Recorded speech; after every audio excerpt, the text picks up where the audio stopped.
Halo dok. Halo, Halo dokter. halo. Halo Pak dok. Ya, gimana Ya, kabarnya? baik, baik. Pak Baik, dok, paling dokter. kita singkat sebentar Pak. Mungkin kita Ya, nanti ada video awal dulu 10 menit, habis itu kita mulai Pak. Dok, tapi saya mau nanya dok. ya, Sebenarnya ya dok, pertanyaannya dok, kalau saya kebetulan baru post COVID nih, iya, harus oke. nunggu 3 bulan ya? Nantinya nantinya akan membantu kita menjelaskan beberapa pengetahuan tentang COVID dan masalah-masalah vaksin mungkin nanti. Oke, dengan Dokter Rizky Aka Putra, dokter bisa masuk. Halo Dokter Rizky. Ya, Selamat halo Pak siang Peter. Dokter Rizky.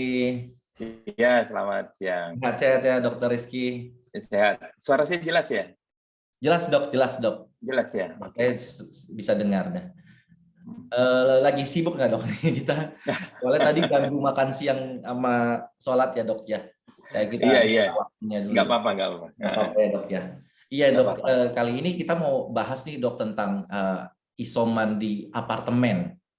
Itu Ya, aman nggak sih? Karena kan kita tahu sekarang banyak sekali ya para penderita COVID itu yang isomannya itu di hotel, di apartemen, di rumah sendiri bahkan gitu. Nah, kendalanya kan yang kita lihat adalah apartemen ini kan banyak public facility ya, fasumnya, area bersamanya. Sedangkan kalau di rumah, itulah kenapa Wisma Atlet dipakai buat ya itu ya dok ya, dipakai buat rumah sakit darurat ya. Karena iya, iya. konsepnya itu mirip-mirip apartemen gitu ya. Iya. Gimana dok, menurut dokter gimana tuh? Untuk masalah apartemen dijadikan tempat isolasi mandiri. Isoman di apartemen itu kayak gimana sih kira-kira, bagus apa enggak, atau di rumah sakit atau di rumah gitu? Ya, jadi prinsipnya kalau kita melakukan isolasi mandiri itu ada beberapa hal kan yang mesti kita lihat. Yang pertama adalah kepastian ruangan. Jadi ada atau tidak ruangan yang aman, nyaman, dan memiliki ventilasi yang cukup baik. Ini termasuk di apartemen ya. Kalau kita melihat apartemen itu, kita melihat yang pasti ruangan udah pasti aman, ya karena keamanan kita tidak meragukan lah ya. Kemudian ada kenyamanan, saya rasa juga di apartemen itu bisa didapat. Tetapi mungkin untuk melakukan isolasi mandiri di apartemen, ada beberapa hal yang mesti diperhatikan nih oleh orang yang melakukan isolasi tersebut. Yang pertama, dia harus membuat area yang mana yang bisa dia tempuh. Kalau dia berada sendiri di dalam apartemen, kita catatlah apartemennya, kita anggap yang tipe 1 kamar nih, ya. Kalau dia berada sendiri, ya silahkan, itu nggak ada masalah. Tetapi kalau dia berada di apartemen yang memiliki 3 kamar dan ada beberapa orang, dia harus memastikan dia memiliki kamar sendiri. Ya, kamar sendiri tempat dia melakukan isolasi tersebut. Ya. Nah ini dan membuat batasan-batasan area mana yang bisa ditempuh dan mana yang tidak. Rutenya dia ya? Iya, rutenya dia. Dan nanti juga sebenarnya ada beberapa hal yang mesti diperhatikan juga, persiapan-persiapan. Selain persiapan tempat tadi, itu juga ada beberapa persiapan terkait dengan kebutuhan sehari-hari. Nah ini yang mesti diperhatikan pada saat kita melakukan isolasi mandiri. Jadi kalau tempat, apartemen memadai lah untuk melakukan isolasi mandiri. Karena sebenarnya kita bisa menghindari kontak dengan orang ramai, tinggal membuat sistem aja, ya. Sistem bagaimana kita menghindari untuk mencapai area-area yang sifatnya publik, ya. Jadi dia tidak dibenarkan untuk berjalan ke lobi, berkumpul di lobi, menggunakan fasilitas umum yang ada di apartemen selagi dia berstatus positif.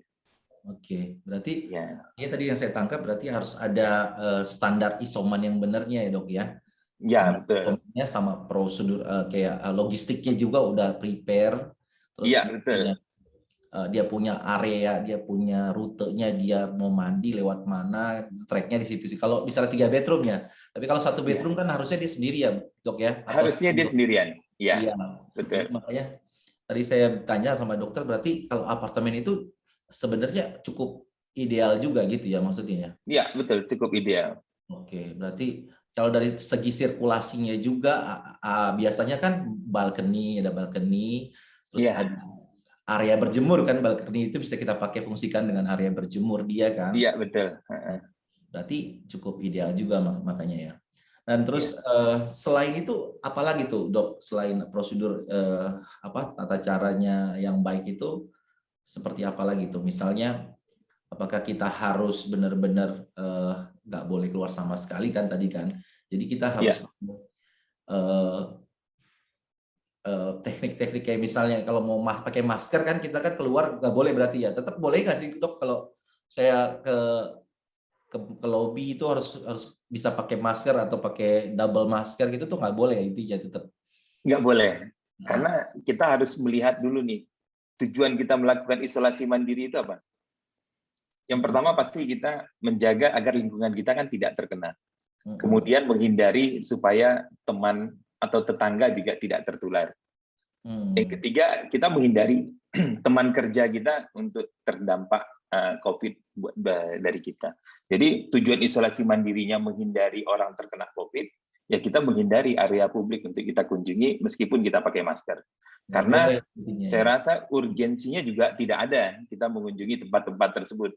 Nah, makanya yang pertama dipersiapkan adalah area tempat kita melakukan isolasi mandiri, ini area kamar, atau kalau berlebih ada area ruang tamunya, tempat berjemur dan lain-lain itu yang nyaman dengan kita. Jadi bisa melakukan isolasi mandiri sesuai dengan kriterianya. Kalau kriterianya 10 hari, ya berarti isolasi mandiri mesti 10 hari, ya 10 hari ke depan kita akan menjalankan isolasi mandiri tersebut. Nah, ini tinggal dibatasi nih area-area yang boleh dan area yang tidak. Mungkin dokter punya ada satu apa yang mau disampaikan mungkin untuk para penonton kita ini di Urban. Ya. Apa yang mau disampaikan atau beberapa informasi lah ya Dok ya bisa disampaikan. Ya, mungkin saya ada sedikit presentasi ya. Nanti saya akan sampaikan lewat share presentasinya. Ya, tidak terlalu banyak, tapi saya harap mungkin yang mendengarkan bisa memahami dan mungkin kalau ada pertanyaan mungkin bisa dilanjutkan setelahnya, begitu ya Pak Peter ya? Ya, bisa Dok. Oke.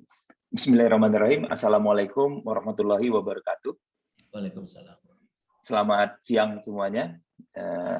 Jadi pada siang hari ini saya ingin berbagi tentang bagaimana kita melakukan isolasi mandiri dengan aman dan nyaman.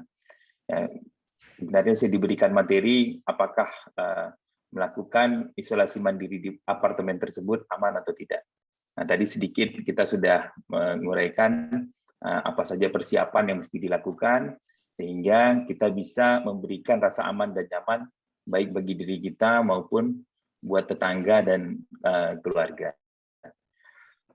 Mungkin kita kilas balik dulu ya dari mana asal COVID tersebut ya. Pada tahun 2019, tepatnya bulan Desember, itu kita mendapatkan laporan ada suatu penyakit yang mengenai saluran pernapasan yang sifatnya akut, kemudian mengenai beberapa orang dan bahkan mengakibatkan kematian ya pada sebagian orang yang terkena. Nah, kemudian penyakit tersebut dinamakan sebagai pneumonia Wuhan dan ini sudah memberitakan ke dunia bahwa ada satu penyakit saluran nafas yang memang berpotensi dan cukup berbahaya sehingga beberapa ahli berusaha untuk mengetahui apa penyebab pneumonia tersebut.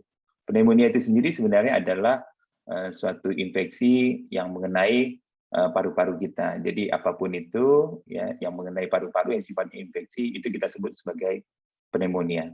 Jadi pneumonia itu sendiri bisa disebabkan oleh bakteri, bisa disebabkan oleh jamur, ya bisa disebabkan parasit maupun virus.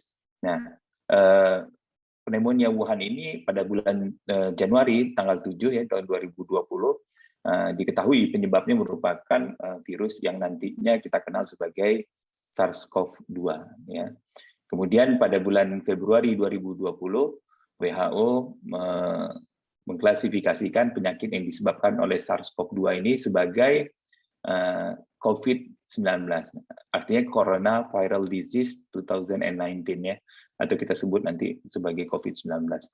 Dan pada tanggal 2 Maret tahun 2020, Presiden Joko Widodo mengumumkan di Indonesia terdapat 2 kasus pertama yang terkena COVID dengan gejala yang tidak terlalu berat, dan dalam waktu 3 minggu kedua pasien tersebut dinyatakan sehat. Dan di bulan yang sama WHO menetapkan kondisi pandemi pada kasus COVID tersebut, sehingga beberapa negara menerapkan kebijakan untuk melakukan pencegahan terhadap COVID-19 tersebut.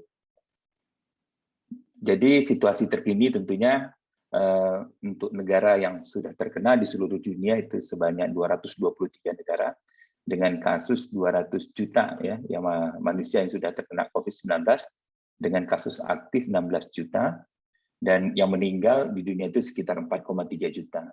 Sedangkan di Indonesia, kasus COVID-19 itu sudah mencapai angka 3,7 juta, dengan kasus aktif sebesar 426.000 dan sembuh 3,2 juta dan meninggal sekitar 112.000. Begitu juga di Jakarta dengan kasus COVID-19 itu sudah menyentuh angka 835.000 dengan kasus aktif 11.000 dan sembuh sekitar 18.100 dan yang meninggal sekitar 12.000.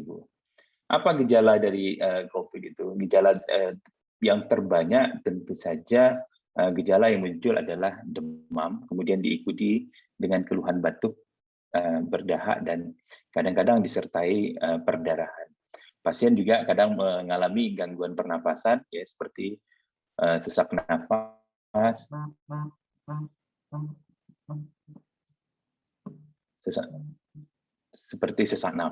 ya. Kemudian nafas terasa berat atau dada terasa berat dan agak sulit mengambil nafas. Jadi berbagai macam keluhan yang terkait dengan melakukan pernapasan. Kemudian ada keluhan nyeri tenggorok, nyeri kepala, nyeri otot, gangguan penciuman, dan penurunan rasa pengecapan, dan muncul juga beberapa gejala yang berasal dari organ-organ lainnya. Ya. Seperti kalau di sistem saraf pusat itu seperti stroke, kejang, peradangan pada otak seperti mata, muncul konjungtivitis atau radang selaput mata, ya, atau peradangan di kornea. Kemudian di hidung bisa disebabkan berdampak seperti anosmia. Pada jantung dan pembuluh darah biasanya terjadi pembekuan darah atau vasokonstriksi, jadi saluran darahnya itu sedikit nyempit, ya. Kemudian pada hati bisa terjadi peningkatan enzim hati, pencernaan, diare, ginjal bisa terjadi protein yang cukup banyak keluar melewati urin, dan gangguan neurologis lainnya seperti kejang, halusinasi, dan gangguan kesadaran. Pemeriksaan penunjang yang biasanya kita lakukan untuk menegakkan diagnosis COVID-19 ini biasanya yang sebagai standarnya adalah pemeriksaan PCR, ya, atau melakukan swab tenggorok, dilakukan pada pemeriksaan PCR, atau bisa juga dengan melakukan swab antigen, pemeriksaan darah, pemeriksaan radiologi seperti fototorak dan CT scan, serta pemeriksaan kimia darah untuk menunjang kira-kira penyebab atau derajat COVID-nya tersebut masuk ke level yang mana. Ini contoh saja, ya, ini gambaran fototoraks pada pasien COVID-19. Ini bisa kita melihat, ya, gambaran normal itu berwarna hitam, dan kita lihat banyak bayangan atau selaput putih yang memenuhi hampir sebagian parunya, sehingga warnanya yang harusnya berwarna kehitaman itu lebih berwarna putih. Nah, di gambaran CT scan itu memberikan gambaran yang cukup detail, ya, dibandingkan dengan melakukan pemeriksaan fototorak. Kita bisa melihat area yang berwarna putih tersebut berada di belakang, di bawah, di tengah, atau di bagian mana. Dan bahkan kita bisa melihat seberapa luas atau seberapa banyak paru yang terkena COVID-19 tersebut. Nah, kemudian bagaimana kita tahu bahwa kita termasuk pasien COVID-19 atau kita sudah terjangkit COVID-19? Tentu saja yang kita tahu bahwa derajat COVID-19 itu ada orang yang bergejala dan ada orang yang tidak bergejala. Orang tidak bergejala biasanya dia tidak akan mengeluhkan apapun, ya. Dan pada pemeriksaan laboratorium itu biasanya didapatkan kondisi yang normal, atau pada pemeriksaan pencitraan atau radiologi itu didapatkan gambaran yang normal atau tidak ada kelainan. Nah, bagaimana dengan kondisi yang ringan tadi? Ya, kalau ringan tentu saja biasanya ada keluhan demam, ada batuk, ada nyeri tenggorok, hidung tersumbat, kemudian agak sedikit malas untuk melakukan aktivitas, ya. Tapi biasanya pada pemeriksaan radiologi kita tidak menemukan adanya pneumonia atau tidak terdapat komorbid pada pasien tersebut. Nah, kemudian derajat sedang atau pasien dengan keluhan sedang biasanya ada demam, ya, kemudian ada keluhan sesak napas, ada batuk yang persisten atau menetap, dan ada sakit tenggorokan. Ya, pada pasien anak mungkin batuk dengan takipnu atau frekuensi nafasnya meningkat berdasarkan usianya masing-masing. Dan ini biasanya juga akan terlihat otot bantu nafas atau pernapasan cuping hidung. Ya. Pernapasan cuping hidung itu di bagian hidung yang lunak ini dia agak sedikit kembang kempisnya. Kemudian untuk yang berat biasanya disertai keluhan, ada keluhan demam disertai dengan peningkatan frekuensi nafas, kemudian terlihat ada sesak nafas yang cukup berat, dan biasanya kadar saturasi oksigennya kurang dari 90. Nah, bagaimana kita melihat apakah kita tanpa gejala, tanpa pemeriksaan, kita bisa dinyatakan sebagai pasien COVID-19? Tentu saja tidak, ya. Jadi orang tanpa gejala biasanya dilakukan pemeriksaan swab PCR itu didapatkan hasil yang positif. Ya, ini kita sebut sebagai orang tanpa gejala, dan dilakukan pemeriksaan laboratorium atau radiologi ini tidak ditemukan kelainan. Nah, tentu saja ini akan berbeda kalau seandainya kita menemukan beberapa pemeriksaan lab yang menunjukkan ada beberapa kelainan yang kita dapatkan pada pasien tersebut. Jadi penilaian orang tanpa gejala ini tidak dinilai sendiri oleh pasien. Jadi kita tidak menilai sendiri, kita butuh pendapat yang expert, ya, dari ahlinya. Ya, misalnya dokter spesialis paru atau dokter spesialis yang lain.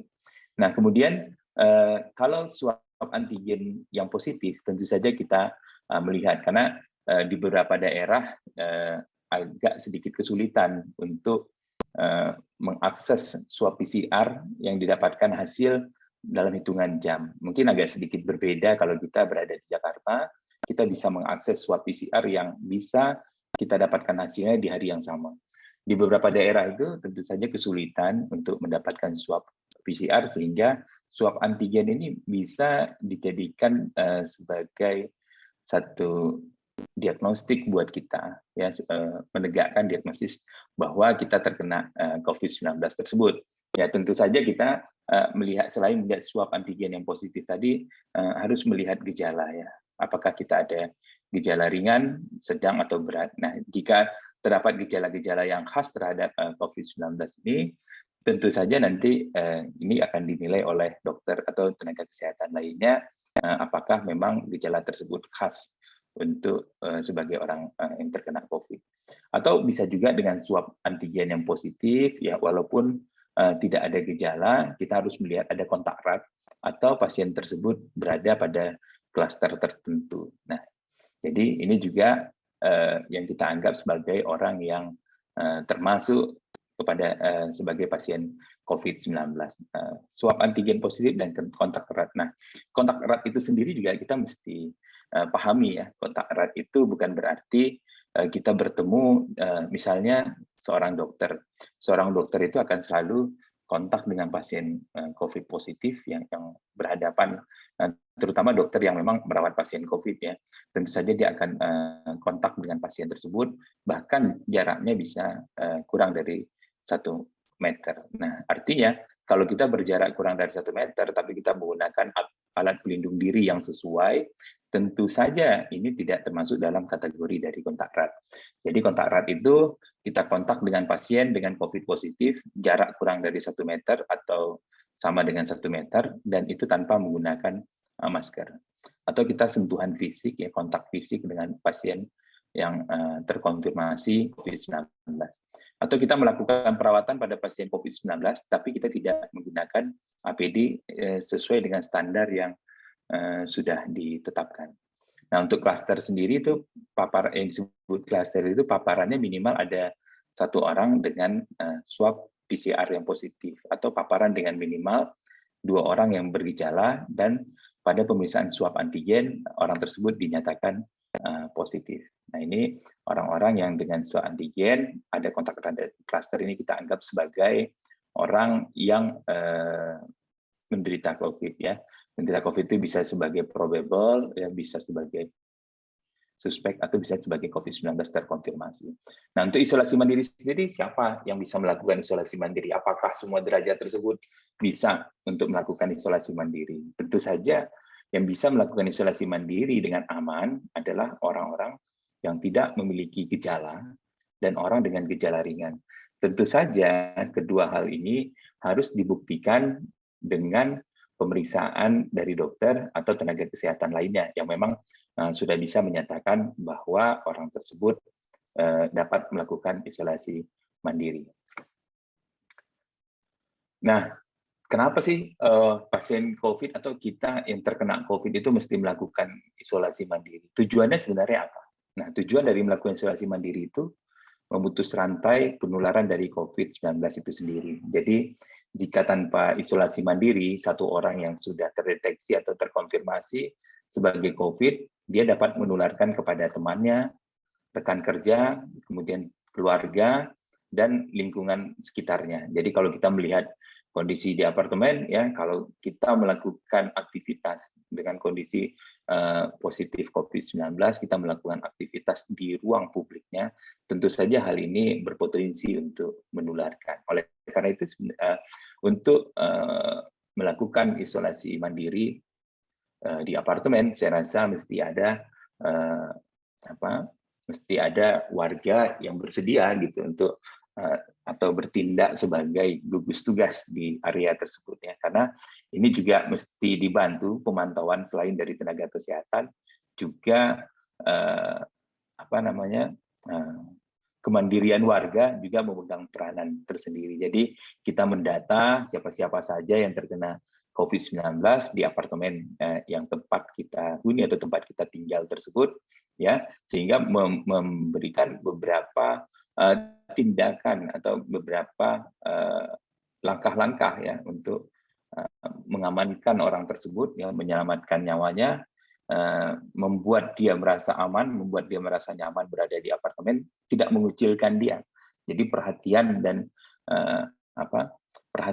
dan kekompakan warga di apartemen itu tentu saja akan dapat memberikan hasil yang baik jika kita melakukan isolasi mandiri. Dan tahu kita terkena COVID-19 itu bukan sebagai aib, ya, bukan sebagai suatu hal yang memalukan, tetapi itu mengabarkan kepada orang bahwa kita terkena COVID, itu juga memberikan orang kesempatan untuk tidak terkena COVID tersebut dan memberikan orang kesempatan untuk memperhatikan kondisi kita. Karena nanti ada beberapa hal ya yang saya rasa ini perlu dirumuskan atau dibuatkan hal-hal yang bisa membantu warga apartemen saling membantu supaya orang yang melakukan isolasi mandiri di apartemen itu tidak terdampak terhadap COVID itu sendiri. Nah, isolasi mandiri sendiri, kalau misalnya kita lakukan isolasi mandiri terhadap orang yang terkena, tentu saja ini dapat mencegah penularan COVID-19 tersebut. Nah, jika swab saya positif, apakah saya bisa isolasi mandiri? Ya, kalau kita tidak memiliki gejala, atau ada gejala ringan, tapi tidak ada keluhan sesak nafas.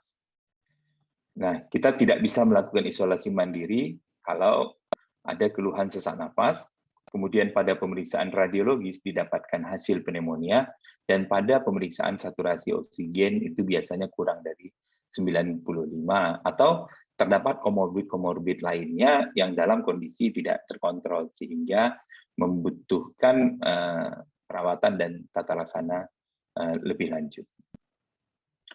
Nah, persiapan apa nih yang mesti kita lakukan? Yang pertama adalah persiapan ruangan. Seperti yang saya sampaikan tadi, kita mesti melihat, mendata kira-kira atau mempersiapkan ruangan apartemen tersebut. Kita berada di apartemen tersebut, apakah apartemen studio atau satu kamar atau 2 kamar atau 3 kamar. Untuk melakukan isolasi mandiri ini tentu saja kita mesti mempersiapkan ada kamar terpisah. Kalau kita tinggal di apartemen tersebut dengan beberapa orang atau dengan keluarga. Ya, kalau ada anak, istri, nah ini kita pastikan kita yang sakit itu berada di kamar yang terpisah dibanding dari orang yang sehat tersebut. Kemudian yang kedua, kita harus menghindari keluar ruangan atau keluar kamar. Keluar ruangan ini artinya keluar dari apartemen untuk melakukan aktivitas di area publik. Ini tentu saja dihindari selama kita terkena atau selama kita menjalani isolasi mandiri COVID-19 tersebut. Atau keluar kamar, ya kalau kita berada di apartemen yang memiliki 3 kamar, kita menghindari untuk keluar kamar kalau tidak diperlukan. Kalau seandainya diperlukan, misalnya ada beberapa kegiatan harian yang mesti kita lakukan, misalnya tidak memungkinkan untuk makan di kamar, tapi memungkinkan untuk makan di ruang makan pada saat di apartemen. Ini masih dimungkinkan kita untuk beraktivitas di luar dengan catatan harus melakukan atau menerapkan protokol kesehatan, yaitu dengan menggunakan masker, kemudian mencuci tangan, menghindari kontak langsung dengan benda-benda yang tidak diperlukan atau benda-benda yang memang digunakan bersama, dan membersihkan benda tersebut jika memang harus dilakukan kontak. Ya, nah ini beberapa yang mesti dilakukan pada saat kita melakukan isolasi mandiri. Dan tentu saja kalau kita berada dalam satu keluarga, ya ini kalau bisa dihindari, kita tinggal dengan orang-orang yang berisiko, ya. Tinggal satu tempat atau satu lingkungan dengan orang-orang berisiko. Misalnya kalau ada bayi, ada lansia, orang-orang dengan gangguan imunitas, atau orang dengan kondisi komorbid yang tidak terkontrol.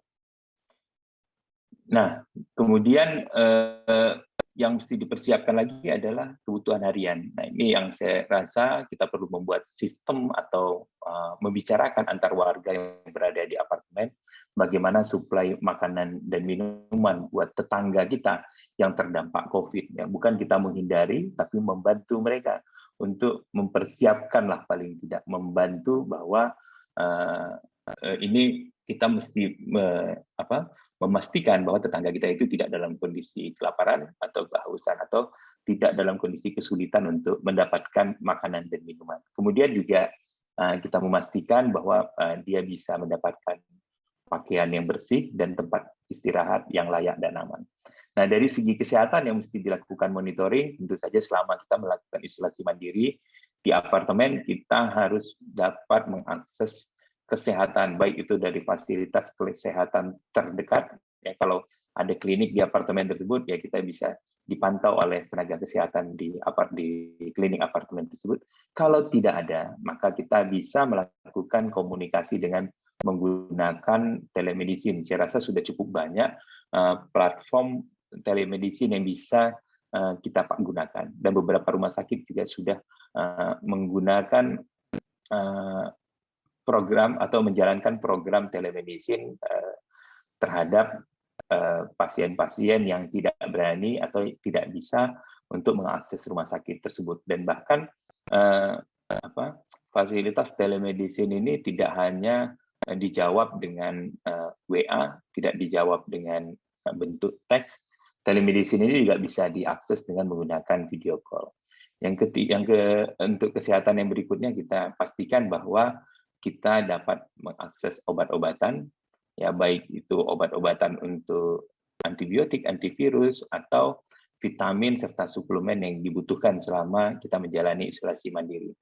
Dan kita juga mesti mempersiapkan peralatan untuk pemantauan, ya, seperti memiliki termometer, kemudian memiliki saturasi oksigen atau oximetri, dan yang keempat, dalam menerapkan kesehatan, mempersiapkan kesehatan, pastikan kita berada dalam pola hidup yang sehat. Ya, pola hidup yang sehat itu hidup teratur, ya, makanan bergizi, kemudian tidur yang cukup. Ya, ini yang mesti dipastikan sebelum kita melakukan isolasi mandiri tersebut. Nah, kemudian kita berusaha membuat langkah-langkah untuk mengantisipasi terjadi penularan, ya, dengan mempersiapkan kamar istirahat yang terpisah, menerapkan protokol kesehatan selama kita menjalankan isolasi mandiri, dan melakukan pemeriksaan berkala kepada tenaga kesehatan, baik itu dengan melakukan telemedicine atau kunjungan dari tenaga kesehatan ke ruangan, tentu saja dengan menggunakan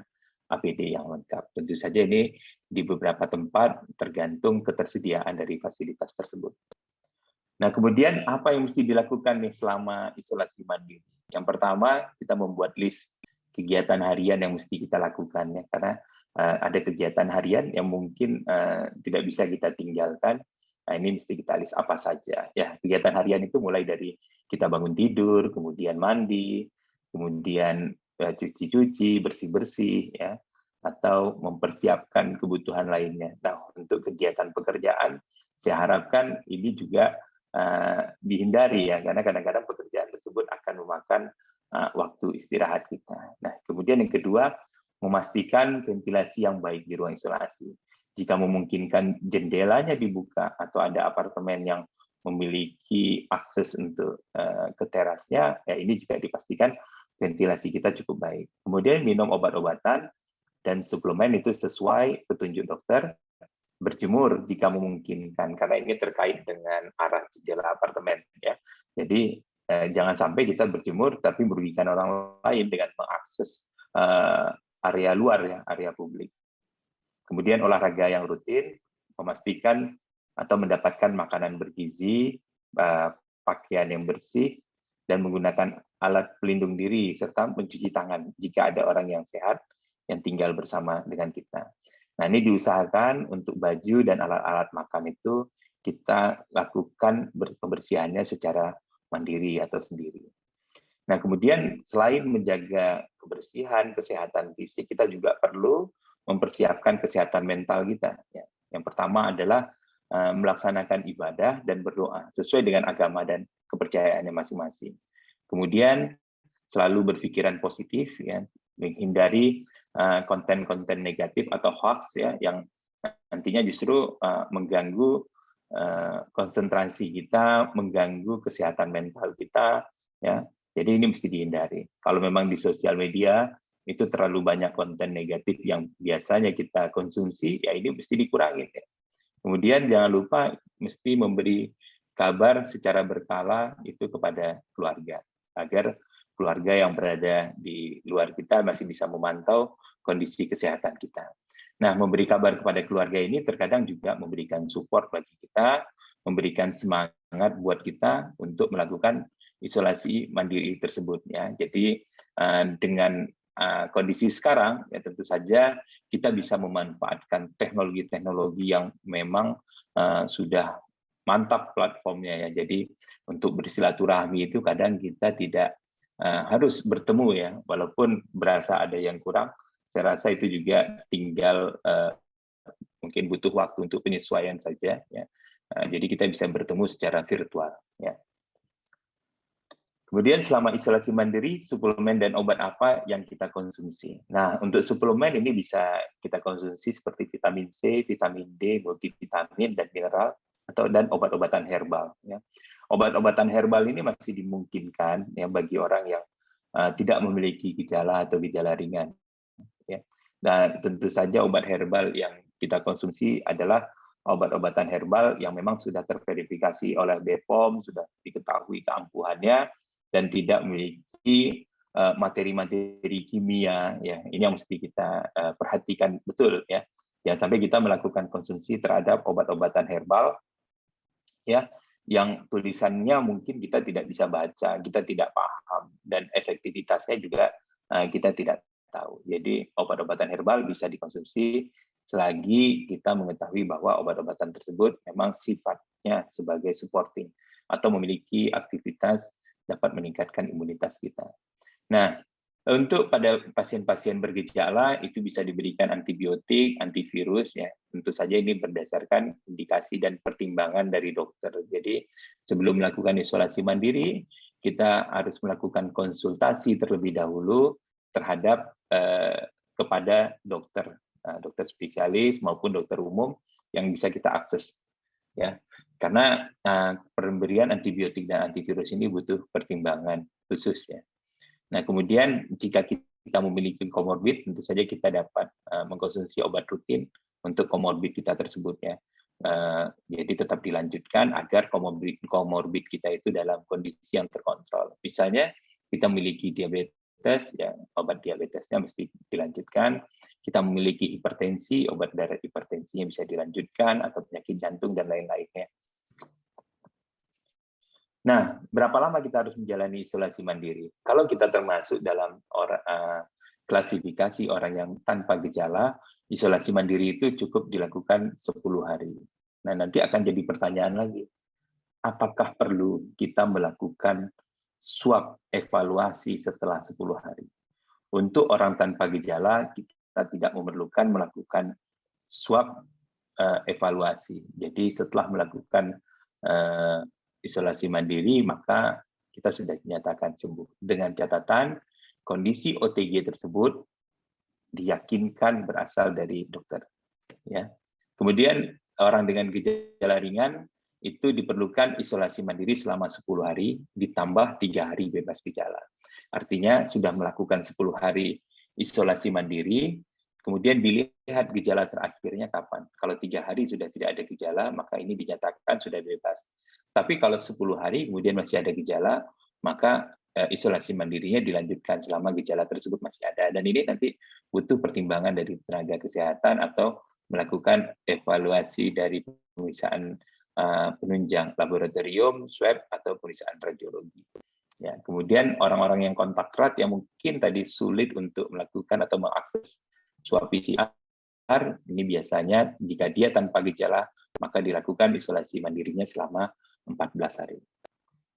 Nah, bagaimana mencegah supaya kita tidak terkena COVID lagi nih pasca isolasi mandiri? Jadi setelah kita terkena COVID, kemudian sudah tidak memiliki gejala lagi, ya, atau pemeriksaan swab sudah negatif, walaupun sudah terbentuk kekebalan, tapi kita tetap mematuhi 5M untuk menghindari kita terkena lagi COVID-19 atau menghindari orang-orang terkena atau terdampak dari COVID-19 tersebut. Ya, kita selalu mematuhi 5M, itu menggunakan masker, mencuci tangan, menjaga jarak, menghindari kerumunan, dan mengurangi mobilitas jika tidak dibutuhkan. Jadi kita selalu menggunakan masker bila kita akan melakukan aktivitas keluar rumah. Kemudian jika kita bertemu dengan orang, itu diupayakan menjaga jarak minimal 1 meter dengan orang lain. Kemudian menjaga perilaku hidup bersih dan sehat, ya, menggunakan pakaian bersih, makan makanan ya, sehat dan bergizi, istirahat yang cukup, dan jangan lupa mencuci tangan dan menghindari kontak dengan area wajah, mata, hidung, dan mulut ya pada saat kita sedang melakukan aktivitas di luar rumah.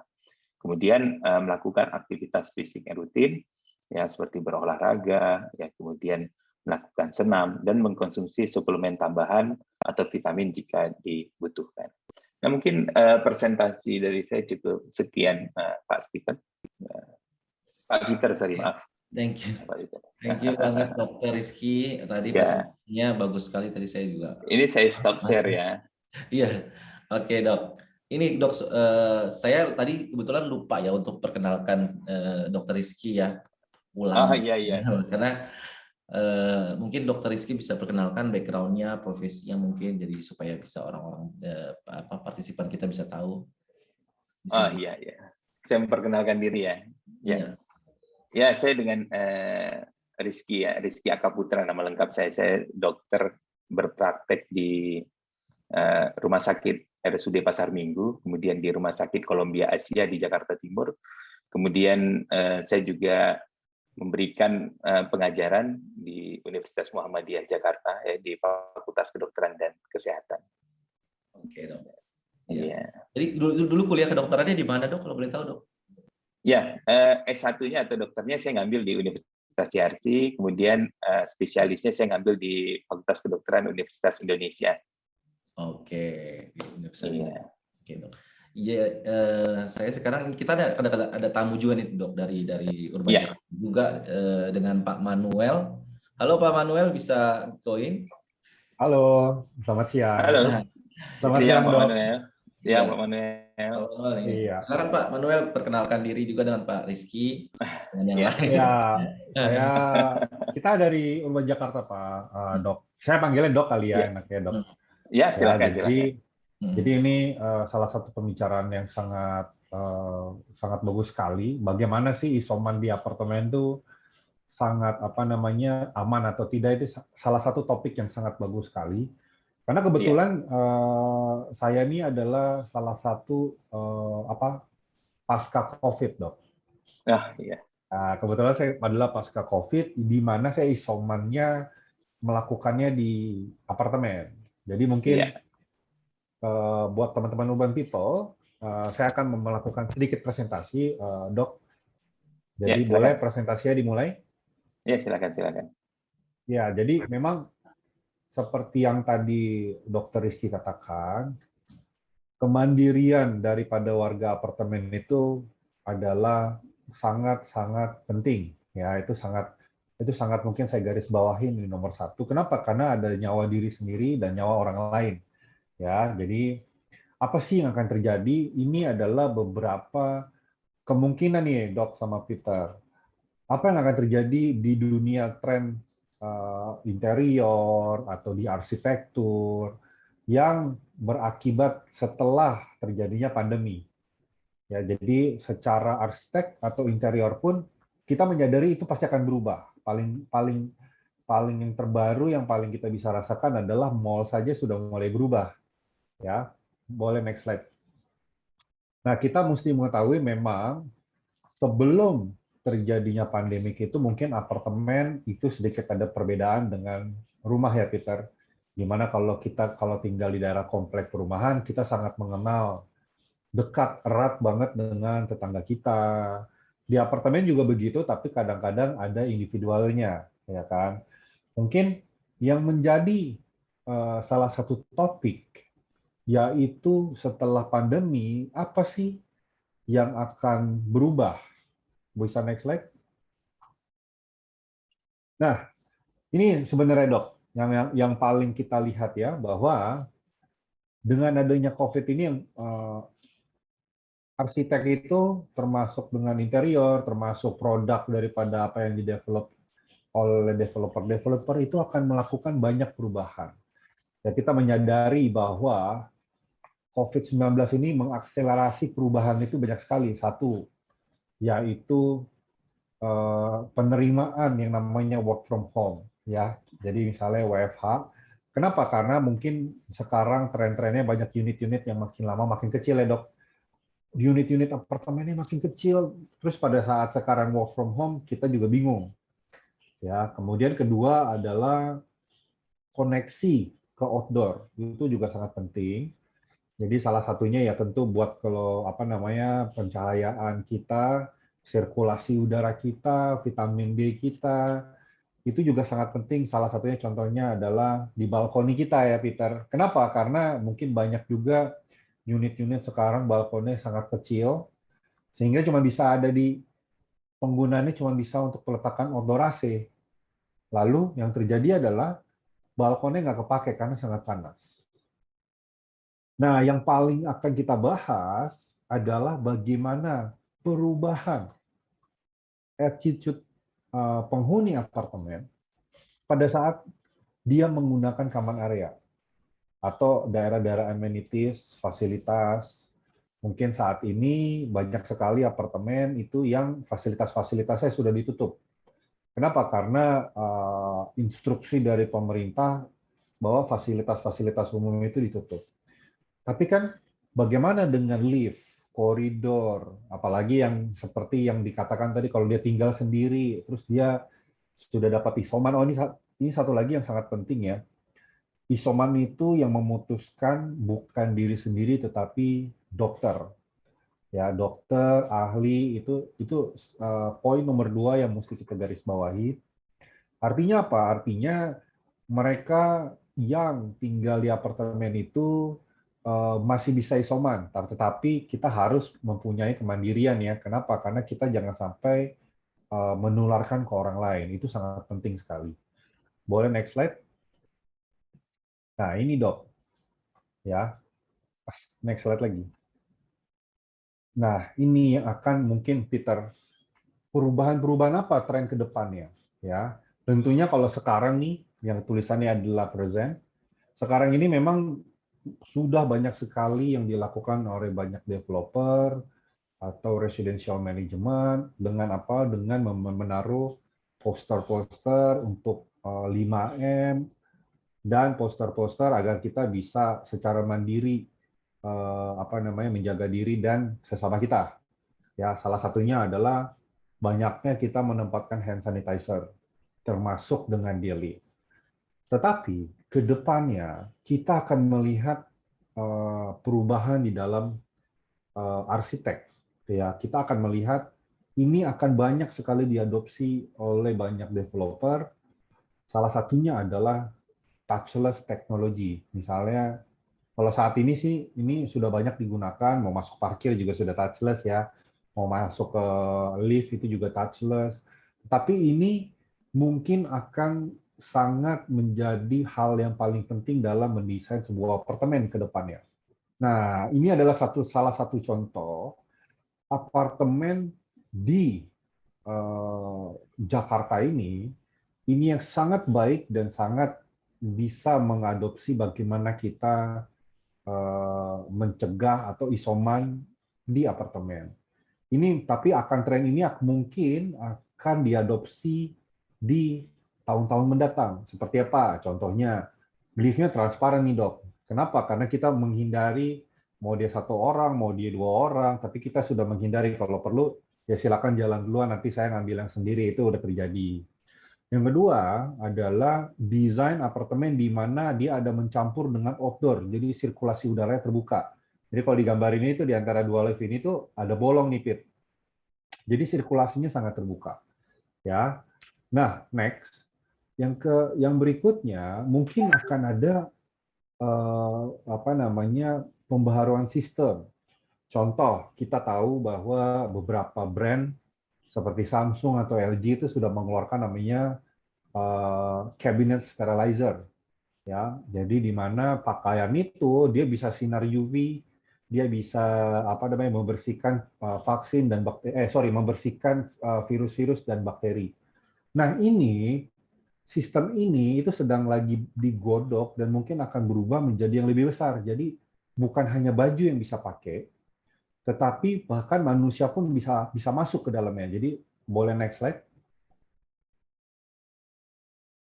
Nah, inilah salah satu sistem di mana kombinasi antara sterilizer box itu akan terjadi di lift, dokter. Ya, jadi lift itu dia akan mempunyai sistem UV, dia akan mempunyai apa namanya air circulation, dia akan mempunyai segala macam itu dilakukan agar apa? Agar keselamatan penghuni itu sangat baik. Nah, kalau di Next, ini sebenarnya bisa diadopsi juga, Dok. Kemana? Ini bisa diadopsi ke beberapa hal, contohnya adalah penerimaan barang. Jadi ya kayak tadi bilang, logistik bagaimana, boleh next adminnya, penerimaan barang. Penerimaan barang itu udah bisa sekarang storage sleeve, storage box.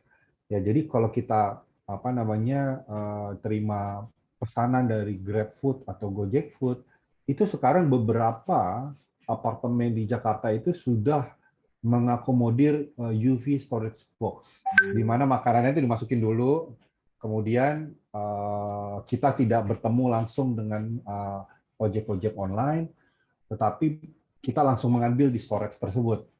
Ya, kemudian tentu tadi adalah passenger relief-nya juga akan berubah mungkin di kemudian hari. Lalu di dalam unitnya juga pasti kita akan ada perubahan. Perubahannya itu apa? Kita akan mulai sadar, kemudian kita ada yang namanya air purifier, dan seperti tadi air dresser Samsung atau LG. Kira-kira ini adalah perubahan yang akan terjadi di dunia arsitek dan interior di masa mendatang.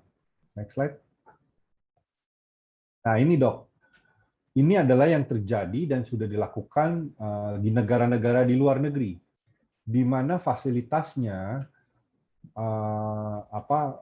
sudah dibuatkan akrilik-akrilik, terus kemudian di setiap mesinnya itu mereka mempunyai namanya air purifier sendiri, agar sirkulasinya dia bisa menggunakan. Mungkin kalau di Indonesia ini kita belum nyampe ke situ. Kenapa? Karena sekarang kita lagi sangat pembatasan dan lagi mengejar vaksinasi ya dok. Kalau di luar sana vaksinasinya itu sudah sangat cepat, semua sudah kevaksin. Kemudian tetapi ya di fasilitas-fasilitas mereka tetap melakukan prevention. Ya ini mungkin akan menjadi salah satu tren ke depan di apartemen-apartemen di Jakarta. Next slide. Nah, bagaimana dengan urban suites? Nah, jadi untuk urban suites nih Peter, kita menunjuk konsultan internasional yaitu HBA. Mereka inilah yang ngedesain lobby-lobby hotel-hotel kayak JW Marriott, Ritz-Carlton, St. Regis, dan macam-macam lainnya. Kenapa? Karena kita menyadari bahwa dengan adanya pandemik ini, itu akan mengubah banyak hal, termasuk pandangan kita, masyarakat, terhadap lobi apartemen itu harus seperti apa. Ya, kenapa? Karena kayak dulu tuh kita mungkin senang banget dengan ngumpul, sampai sekarang kita senang sekali dengan ngumpul. Tapi kita juga memahami saat ini social distancing itu sangat perlu. Nah, kita menyadari di kemudian hari ini akan ada perubahan. Jadi salah satu faktor pada akhirnya urban suites ini sangat terbaik buat teman-teman, buat urban people, buat para investornya. Kenapa? Karena kita memikirkan hal itu, Peter. Ya, jadi kita memikirkan hal ini sampai-sampai kita melakukan kerjasama dengan konsultan HBA, bukan di show unitnya. Kalau di show unit ya dok, apartemen-apartemen di show unit, terus kemudian unitnya jadi ya nggak kepake. Nah ini kita memilih agar mereka itu mendesain sirkulasi dan sebagainya itu adalah di common area dok, di mana nanti siapapun pemilik unit, siapapun investornya itu akan merasakan hasil desain dari HBA ini. Nah mereka juga sudah menginfo ke kita bahwa desain tren ke depannya itu akan memasukkan faktor-faktor kayak social distancing dan desain gara-gara post-COVID world ini. Kira-kira gitu, Peter. Presentasi dari kita. Oke, Pak Manuel, thank you banget. Ini tadi udah cukup jelaskan korelasinya dengan isoman ya, dengan Dr. Rizky juga nih. Tadi Dr. Rizky mau jawab pertanyaan nih, ada beberapa pertanyaan yang ada di kolom chat pertanyaan. Yeah. Boleh dijawab satu persatu mungkin dok. Di sini ada Julian bilang mau tanya, untuk orang yang udah divaksin apakah aman 100% terhindar dari COVID dok? Gitu. Boleh dijawab dulu dok. Ya, jadi orang yang sudah terkena COVID itu memang sedikit banyaknya itu akan terbentuk satu antibodi ya. Tapi antibodi tersebut masing-masing orang itu berbeda. Jadi ada yang cukup tinggi, ada yang nggak begitu tinggi. Dan bertahan lamanya antibodi tersebut masing-masing juga berbeda. Paling cepat biasanya 3 bulan antibodi itu sudah hilang ya.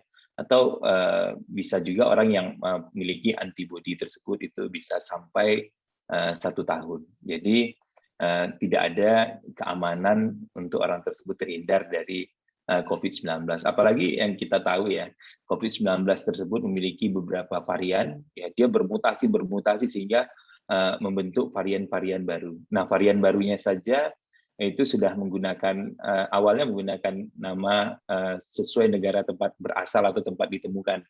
Tapi sekarang dirubah dengan menggunakan abjad Latin. Itu saja sudah tidak mencukupi jumlah nama untuk varian tersebut, sehingga akan dinamakan lagi nanti dengan nama rasi bintang karena abjad tersebut sudah habis. Jadi sampai sekian banyaknya varian yang muncul, jadi tidak ada yang bisa dikatakan sebagai terhindar 100% kalau kita sudah pernah terkena COVID. Jadi tetap melakukan protokol kesehatan kalau kita tidak ingin terkena untuk yang kedua kalinya. Oke. Mungkin ya. Jadi ada pertanyaan berikutnya dari Alex nih. Untuk varian Delta, apa gejala sama dengan varian sebelumnya dok? Tadi udah jelasin ya dok? Dok? Ya, untuk varian Delta tersebut itu memiliki gejala yang dominannya berbeda dibandingkan yang sebelumnya. Kalau sebelumnya itu kita melihat gejala tersebut mungkin lebih ke arah batuk atau keluhan-keluhan non pernapasan ya, seperti sakit perut dan lain-lain. Ini kita bisa melihat lebih banyak orang untuk gejala pernapasannya itu lebih spesifik untuk varian Delta. Mungkin itu perbedaannya. Ya. Oke, ini ada satu lagi. Ya, ini Pak Maruli, benar ya Maruli. Selamat siang dok, berapa lama boleh vaksin setelah terkena COVID? Nah, ya. Jadi ada aturan untuk dapat mengakses vaksin itu setelah 3 bulan terkena. Jadi ini ada pertimbangan sebenarnya ya. Pertimbangan pertama, antibodi yang hilang, yang terbentuk dan kemudian hilang pada pasien-pasien COVID ini paling cepat kan 3 bulan. Makanya diambil tuh angka 3 bulan. Yang kedua, kita diberikan kesempatan ya. Mungkin sebagian sudah pernah mendengar yang namanya plasma konvalesen ya, untuk membantu pasien-pasien COVID mulai dari sedang sampai yang berat untuk menyembuhkan, karena ada antibodi yang terbentuk dari pasien-pasien COVID tersebut, sehingga dalam rentan waktu 3 bulan itu dia diberikan kesempatan untuk bersedekah kepada lingkungannya yang mungkin terkena, karena antibodinya itu dibutuhkan. Karena kalau sudah diberikan vaksin itu antibodinya nggak bisa disumbangkan lagi sebagai plasma konvalesen. Kalau udah divaksin udah nggak bisa ya dok ya? Udah nggak bisa, dia termasuk yang donor kriteria ya? eksklusinya. Iya, kalau sudah nggak bisa jadi pendonor. Wah. Nah ini mungkin pertimbangan, makanya kita kasih waktu 3 bulan. Oke, gitu.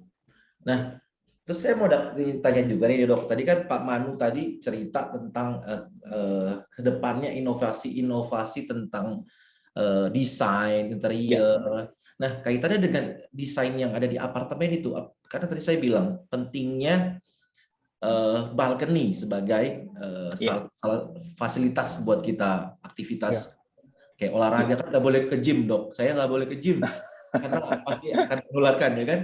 Kalau saya punya apartemen itu apa ya namanya, balkoninya kecil sekali, terus ditaruh lagi tadi Pak Manu bilang di stack itu punya outdoor AC, nggak bisa olahraga juga, cuman bisa berjemur, itu pun panas gitu kan, jadi nggak nyaman ya. Jadi itu penting juga ya sebenarnya kenyamanan, karena biar nggak stres ya dok ya. Iya. Ya. Jadi kalau saya lihat tuh tadi yang dipaparkan tentang apartemennya udah mulai apartemen new normal itu ya. Jadi udah iya Pak. Jadi di luar udah gitu. mulai ke sana memang ya. Jadi kayak mungkin kita pada tahu pemerintah ini, mungkin ada pertanyaan berikutnya nih, mungkin sekaligus menjawab. Bahkan negara-negara tetangga kita yang sudah maju mulai acceptance ya bahwa kita akan hidup dengan COVID, kan kira-kira begitu. Jadi itu memang akan merubah banyak hal. Yang kalau kita perhatikan sekarang malah mal-mal baru di Jakarta yang sedang mau buka itu malah mereka berubah konsep. Kalau di daerah Jakarta Utara itu berombak lagi mereka. Kenapa? Karena kita udah mulai menyadari kita ini udah jalan 1 tahun lebih. Tapi mungkin dokter bisa menjelaskan juga ya. Dia masih mempunyai varian-varian baru, kan kira-kira gitu dok. Ya, jadi kita memang sekarang ini benar kata dokter tadi, kita tuh harus punya sikap kemandirian. Karena kenapa? Karena ini nyawa kita dan nyawa orang lain. Ya. Jadi di dunia arsitek tuh memang sudah mulai ada tuh dok, dari beberapa lift, terus kemudian sistem-sistem air purifier, UV dan segala macam itu sudah mulai diperkenalkan. Itu baik itu dari Jerman, dari Jepang. Nah mungkin desain-desain ini akan menjadi salah satu yang ke depan dok. Karena kalau misalnya apartemen-apartemen lama, mungkin sistem ini bisa diinstal tapi jadinya looks-nya kurang begitu enak dilihat ya. Tapi kalau yang apartemen-apartemen baru mungkin kita udah akan bisa pasang, terus kita udah mulai rapi lah. Kira-kira gitu Peter. Iya betul. Nah, ini tadi ada pertanyaan lagi nih baru dari Irena. Kapan kita akan terbebas dari COVID di Indonesia dan dunia nih? Mungkin dokter bisa kasih semangat. Si dokter kayaknya lagi putus jaringan nih. Oh iya, dokter lagi putus jaringannya. Iya. Jadi memang benar mungkin saya lanjut yang itu Pit.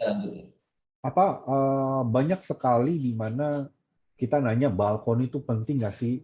Kan gitu ya. Betul. Ternyata sekarang kita menyadari balkon itu sangat penting. Akhirnya ya. Akhirnya kan. Iya. Kenapa? Karena mungkin orang pada nanya, ngapain sih saya punya balkon ini, saya nggak pernah pakai. Betul. Kondisi sekarang kita pakai. Iya.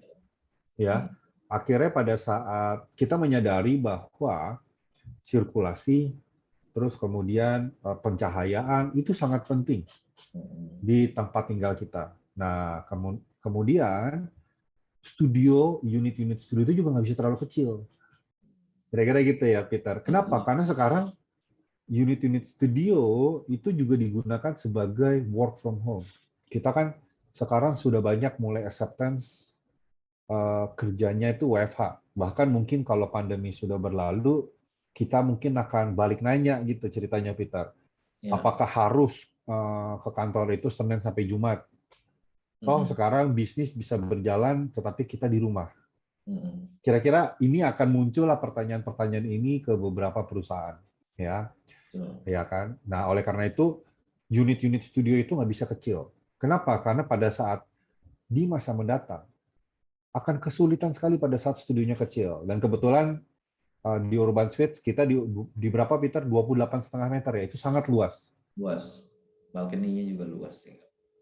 Jadi kalau di Urban Suite itu balkoninya kita bisa pasang matras made untuk yoga atau berolahraga ya, nggak terlalu luas banget, tapi cukup bisa beraktivitas ideal ya. Dibandingkan kalau yang saya sering lihat di beberapa mungkin apartemen yang lain yang sempit, akhirnya cuma bisa taruh outdoor AC dan jadi fungsinya terbatas jadinya. Selain estetikanya nggak dapet ya, fungsinya juga terbatas. Nah makanya era post COVID ini bikin banyak desain-desain berubah ya jadinya ya. Jadi betul, lebih ke arah higienik, lebih ke arah kayak contohnya di lebih Urban sehat. Suite katanya di Urban Suite ini katanya kita mau pakai itu ya apa namanya mailbox yang kayak gimana Pak Manu, saya kurang mungkin bisa Ya, jadi ya mungkin salah satu pertimbangannya nanti kita bersama-sama dengan konsultan kita HBA, ya, ini kita lagi menggodok perubahan apa yang kita akan harus beradaptasi dengan adanya COVID ini. Tentunya salah satunya tadi dibilangin smart box itu akan menjadi salah satu penilaian kita di masa mendatang itu bagaimana. Karena sebenarnya perubahan itu nggak cuma terjadi di arsitek, Peter. Tetapi ke depannya perubahan itu akan terjadi oleh konsumen sendiri. Nanti dengan adanya perubahan WFH ini, konsumen mungkin lebih memilih, saya ngapain nyewa unit yang terlalu kecil. Terus nanti makannya di atas kasur, makannya karena nggak bisa masuk meja, kira-kira gitu ya. Bisa masuk meja, tapi ntar nggak bisa nggak ada tatakan buat TV. Kalau terlalu kecil jadinya begitu. Ya, jadi kita untuk Urban Suites ini unit-unit studionya itu kita cukup luas, ya cukup memadai, balkonnya juga besar, dia punya lebarnya sekitar 0,9 meter. Bahkan di balkon itu kita bisa taruh meja sama kursi outdoor lagi, Peter. Ya, jadi betul ya. Jadi kita mempunyai fungsi-fungsi yang benar-benar bisa dipakai. Bukan kita punya balkon tapi fungsinya untuk naruh outdoor AC. Iya. Sayang sekali gitu rasanya. Iya. Makanya itu yang sering terjadi. Nah, makanya tadi udah mulai bergeser kan tentang WFH itu nanti akan jadi normal justru malah kebijakan perusahaan ya berarti. Pentingnya fasilitas berarti ya. Pentingnya fasilitas dari apartemen tadi itu sangat-sangat pengaruh ya. Kenapa? Kalau kita lihat di Urban Suite ini, kita punya spacious balcony, area di dalam, maupun kita punya fasilitas di mall ya, ada mall ya. Ya. Dan jadi memang salah satunya paling enak nanti Urban Suites itu akan menjadi pusatnya makanan. Ya. Kenapa? Karena aksesnya cukup banyak, di bawah mall-nya juga cukup sangat rame. Nanti kalau misalnya mau nonton, tahu dari mana mall-nya bakal rame? Silakan, kita akan ada besok webinar juga mengenai pengunjung mall kita. Itu mall kita pasti akan rame, tetapi tentunya sudah mengikuti perubahan zaman. Jadi ini ceritanya pandemik ini mengubah zaman kita bagaimana menghadapinya. Ya. Jadi kita tidak lagi kayak apartemen itu, oh apartemen maunya yang A, maunya yang B, maunya yang kelas begini, tetapi dilupakan kesehatannya. Nah itu mungkin ke depannya orang akan lebih nyadar akan hal itu, Ya, ya benar. ya. Kenyamanan dan kesehatan itu sangat penting. Contohnya ya dengan apa tadi kaitannya dengan yang misalnya lift yang sekarang sama lift yang zaman dulu pasti akan berbeda. Lift yang dengan teknologi pakai touchless sekarang nanti di mall itu Ya. udah pasti akan seperti itu karena sudah bukan lagi udah merubah behavior dan interaksi sosialnya juga berbeda jadinya kan. Dan Ya. di mall juga pasti ada batasan-batasan penghuni ya kan dalam satu batasan apa pengunjung maksudnya dalam satu restoran itu hanya boleh berjarak sekian meter gitu kan. Nah itu udah pasti ada. Tapi kita punya juga kan ada outdoor ya, outdoor areanya di downtown Banyak, mall. banyak. Ya, Banyak. makanya Jadi kalau di Urban Suites, kita memang konsep terhadap mall-nya juga mengakomodir outdoor-nya. Kemudian di setiap apartemen ya per lantainya itu sirkulasinya kita sekarang bahkan sebelum pandemik ini kita sudah mempunyai konsep mengkombinasikan outdoor itu ke setiap lantainya. Jadi mungkin kalau di Tower Urban itu per beberapa lantai itu dia ada sky park-nya terus nanti ada area sky lounge. Kira-kira begitu, Peter.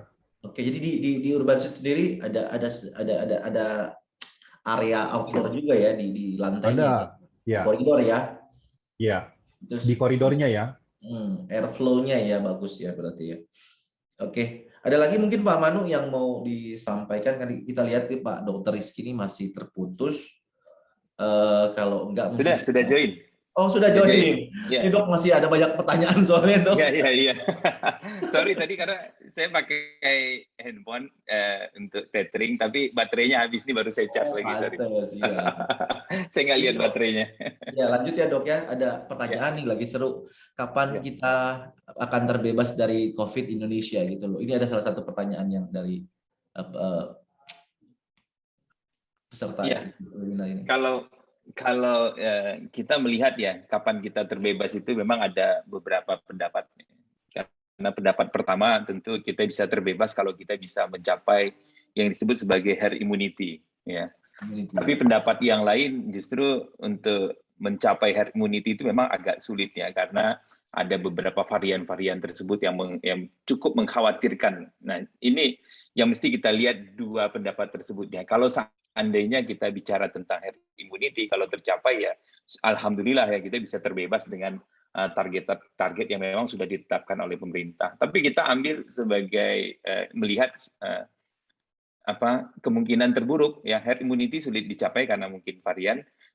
Mungkin yang bisa kita lakukan adalah istilah itu berteman dengan COVID ya. Artinya kita akan berdampingan hidup dengan mereka, tapi kita tetap menjalankan kehidupan new normal tadi. Saya rasa itu apartemen urban udah mulai ya mempersiapkan yang kedua kayaknya dipersiapkan. Yeah. Betul Dok. Iya. Nah ini ada pertanyaan lagi nih Dok, banyak banget. Mau tanya Dok, nggak apa-apa ya Dok ya, saya tanya lagi. Ya silakan. Bisakah hewan peliharaan dari menyebarkan COVID-19 tuh? Hewan peliharaan. Bisa ya, bisa karena kita lihat beberapa berita terakhir kan ada beberapa hewan yang terkena COVID-19, tapi mungkin kalau penularan ini yang jalurnya belum putus ya. Karena kita lihat berdasarkan laporan yang terdahulu, walaupun sekarang mulai diungkit lagi terkait dengan asal-usul COVID, tapi kan asal-usul yang kita ketahui pertama berdasarkan laporan dari Cina itu berasal dari hewan kan. Iya, dari hewan. Konsumsi hewan ya dengan memasaknya tidak matang ya. Iya. Artinya itu outbreak ya Pak? Outbreak ya Dok ya? Iya. Iya, tapi memang sebenarnya gini, kalau kita bicara perpindahan antar hewan ke manusia itu sangat sulit dan jarang bisa. Tapi hewan itu bisa terkena COVID bisa. Oke, berarti dari konsumsinya berarti itu ya. Nah ini ada salah satu customer saya nih Pak Riza Haryadi nih. Dia mau nanya nih, apakah virus COVID itu bisa melayang dalam udara ruang tertutup ber-AC dan menularkan ke orang lain? Iya, Jadi beberapa varian ini yang kita ketahui sekarang, dia memang bisa berada di udara dalam waktu yang tidak lama ya.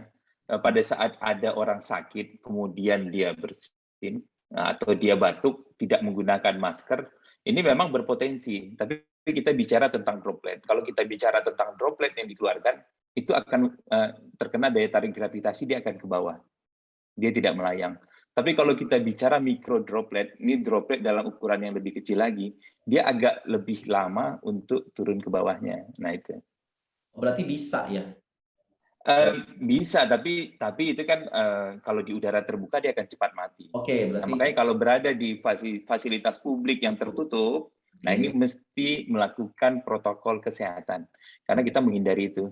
Terutama yang kita lengah itu berada di kamar mandi, di toilet umum ya. Di toilet umum itu kelemahan kita jarang menggunakan masker di sana karena kita merasa sendiri.